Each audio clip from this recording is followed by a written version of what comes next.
excelentíssima senhora ministra, excelentíssimos senhores ministros, excelentíssimo procurador-geral da República, excelências, a Abracrim, Associação Brasileira dos Advogados Criminalistas, e a AJD, Associação Juízes para a Democracia, se manifesta pela improcedência das ações e pela necessidade imprescindível de aplicarmos um sistema acusatório, termos um juiz das garantias, temos um novo sistema de arquivamento do artigo 28 e temos o artigo 157, parágrafo 5º, e precisamos fazer 3 perguntas nesse tema. A primeira é: esses institutos são constitucionais? A segunda, eles são necessários? E a terceira é: são viáveis? E a resposta é positiva para as 3 perguntas, excelências. Nós não estamos criando uma nova categoria de juízes, nós não estamos criando uma nova carreira, não é uma nova classe, é apenas uma divisão funcional de competência. Não é uma nova carreira. Nessa dimensão, excelência, é claro que é constitucional criarmos por uma lei federal. Ou vamos criar isso por uma lei estadual? Aí sim seria inconstitucional. Ou vamos criar por um provimento, uma resolução? Também não. Então é o caminho adequado e o processo legislativo foi validamente observado. Portanto, precisamos das garantias e, mais do que nunca, do sistema acusatório. Se existe algo de inconstitucional nessa discussão toda, é o nosso Código de Processo Penal e a nossa estrutura inquisitória e autoritária que perdura até hoje. Então, a competência em razão do lugar também não é obstáculo. Por quê? Podemos ter as centrais online, virtuais, de juiz das garantias, em qualquer lugar, para atender as comarcas em que só tem um juiz. Porque esse critério da competência e razão do lugar vai ser necessário para o juiz que julga. Esse juiz atua na fase pré-processual. Segundo ponto, ministro Gilmar, já criamos as varas especializadas da Justiça Federal. Se eu cometo um crime de lavagem de dinheiro em Foz do Iguaçu, eu vou ser julgado em Curitiba. Já deslocamos isso, e não foi nem por lei, foi por provimento. Portanto, não há problema de competência e razão do lugar aqui, nem violação do juiz natural. É necessário? São. Os 3 institutos são imprescindíveis. Nós temos, excelência, um modelo arcaico. Nós precisamos criar condições de possibilidade de termos um juiz imparcial.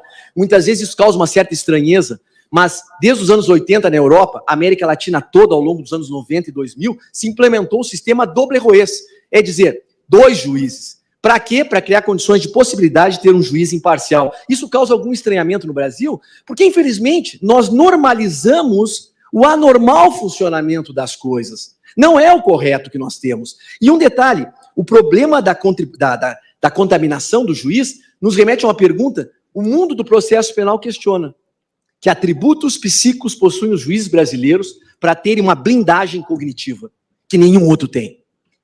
Sim, nós não temos isso. E realmente não há nenhum atributo. É o imenso prejuízo que decorre dos pré-juízos. É uma questão do inconsciente.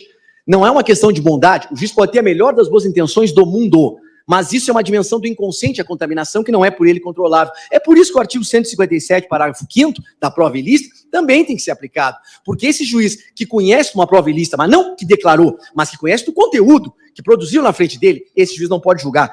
São, portanto, absolutamente necessários. E a história da Lava Jato, ministro Gilmar Mendes, teria sido diferente com as suas ilegalidades se nós não tivéssemos o mesmo juiz fazendo tudo do início ao fim, um mesmo juiz que não observa o sistema acusatório, um mesmo juiz que está contaminado, porque decretou quebra de estilo bancário, fiscal, telefônico, prisões, homologou delações e depois fez de contas que julgou, porque isso se chama um faz de contas cognitivo. Qualquer juiz está contaminado quando realiza tantos atos na investigação e depois é chamado a julgar. Não há uma blindagem psíquica para garantir isso. São viáveis? Plenamente viáveis. Demanda orçamento? Demanda um aumento de custo? Sim, mas não é nenhum absurdo, não é nada perto do que foi falado aqui em algumas manifestações. Não, temos hoje, pós-pandemia, um sistema de trabalho totalmente online. Podemos ter uma central de juiz das garantias para atender as comarcas contíguas que só tem um juiz. Eu fui nomeado, tive a honra de ser nomeado pelo ministro César Peluso em 2010 para revisar o CPP, o PLS 156/2009, e lá em 2010 no CNJ nós fizemos um levantamento e mostramos que era viável o juiz das garantias em 2010, com as comarcas contíguas e distribuição cruzada. Hoje, pós-pandemia, com o mundo online, inquérito eletrônico, eu posso ter uma central de juiz das garantias que atenda essas comarcas. E por último, excelências, sim, nós não questionamos nunca que para aumentar penas de 30 para 40 anos e dificultar a progressão e aumentar o tempo das pessoas presas, que aumenta sobremaneira o custo, sim, para isso temos verba. Agora, para assegurar uma melhor qualidade da prestação jurisdicional, estamos reclamando. Ou seja, quem alega que não tem dinheiro para melhorar a administração da justiça está desconhecendo o imenso custo da injustiça. São viáveis os institutos e, portanto, excelências, podemos ter uma vacatio legis progressiva, mas, por favor, vamos iniciar o ano de 2024 rompendo com essa página da história do autoritarismo do sistema inquisitório.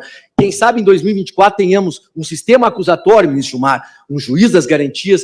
Isso não vai resolver todos os problemas do processo penal brasileiro, mas são medidas de redução de dano da maior necessidade. Portanto, a Abracrim e a JD se manifestam pela improcedência das ações. Muito obrigado, ministro.